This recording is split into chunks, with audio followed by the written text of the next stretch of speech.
अस्सलामुअलैकुम नाजरीन।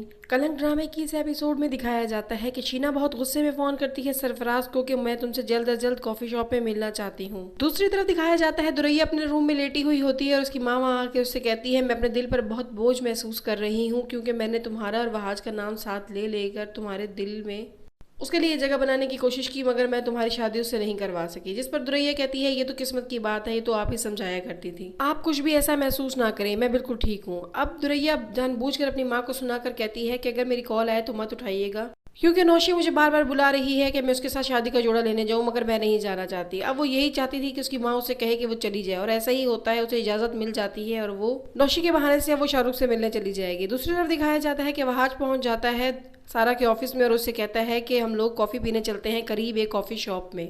उस कॉफी शॉप में पहले ही शीना और सरफराज मौजूद होते हैं जो इस बात पर बहस कर रहे होते हैं सारा के मामले पर, जो शीना अक्सर करती रहती है सरफराज के साथ, और सरफराज अपनी हरकतों से बाज नहीं आता। वहीं दूसरी तरफ सरफराज के होते हुए वहाँ सारा भी मौजूद होती है और उसका मंगेतर भी। अब वो सेलिब्रेशन कर रहे होते हैं क्योंकि वो मंगनी के बाद पहली दफ़ा मिले होते हैं। अब दुरैया भी पहुंच जाती है मॉल में उसी तरह से अबाया उतार कर दोबारा से गले में दुपट्टा लेकर, जिससे उसकी माँ को सख्त चिढ़ थी और सारा को बातें किया करती थी, वही सब करते हुए वो शाहरुख के पास पहुंच जाती है।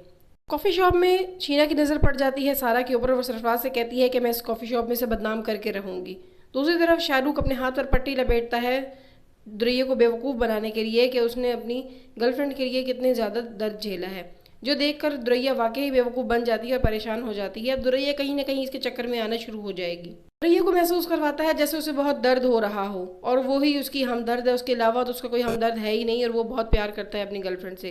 दुरैया घर जाकर भी उसी के बारे में सोच ही रही होती है कि शाहरुख की कॉल आ जाती है, जिस पर दुरैया से मना करती है कि वो अब उसे कॉल ना किया करे। लेकिन कहीं ना कहीं दुरैया के दिल में अब शाहरुख के लिए मोहब्बत पनपने लगेगी, मगर ये तो शाहरुख का एक फेंका हुआ जाल है जिसमें दुरैया आ जाएगी। दूसरी तरफ सरफराज पहुंच जाता है ऑफिस में दोबारा से सारा के पास और उसे तंग करने लगता है, जिस पर सारा उसे कहती है अगर अब उसने उसे तंग किया तो वो ये बात उसकी बीवी को बता देगी। जिस पर सरफराज कहता है कि कोई बात नहीं, अगर तुम उसे बताओगी तो हमारा रिश्ता वैसे ही खत्म होने वाला है, अच्छा है जल्दी जान छूट जाएगी। साथ ही अब वो दिल में कसम खा लेता है कि अब वो सारा के साथ कुछ बुरा करके रहेगा। उसी दिन शाम में एक डिनर होता है जहाँ सारा भी मौजूद होती है और उस पार्टी में सरफराज और शीना भी। अब शीना मसरूफ होती है मेहमानों के साथ और सरफराज पहुंच जाता है वेटर के पास और सारा के जूस में कुछ मिला देता है और वेटर को पैसे देता है। वेटर वो जूस जाकर सर्व कर देता है सारा को। सारा जैसे ही वो जूस पीती है उसकी तबीयत खराब हो जाती है और वो वॉशरूम की तरफ भागती है।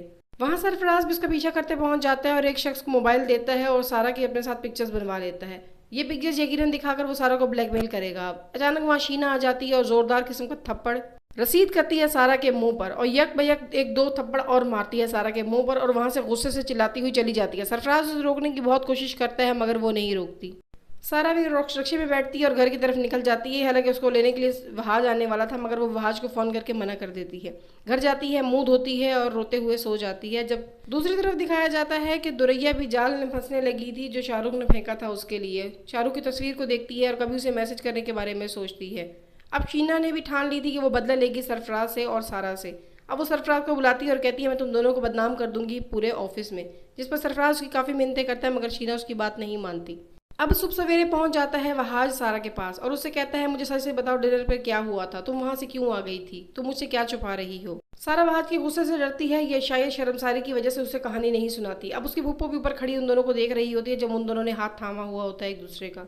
नाज़रीन आप क्या समझते हैं, क्या सारा को वहाज पर एतमाद करके उसे सारी बात बता देनी चाहिए थी या नहीं बतानी चाहिए थी? अपनी राय कमेंट बॉक्स में जरूर बताइएगा। वीडियो को लाइक, चैनल को सब्सक्राइब करना ना भूलें। Thank you.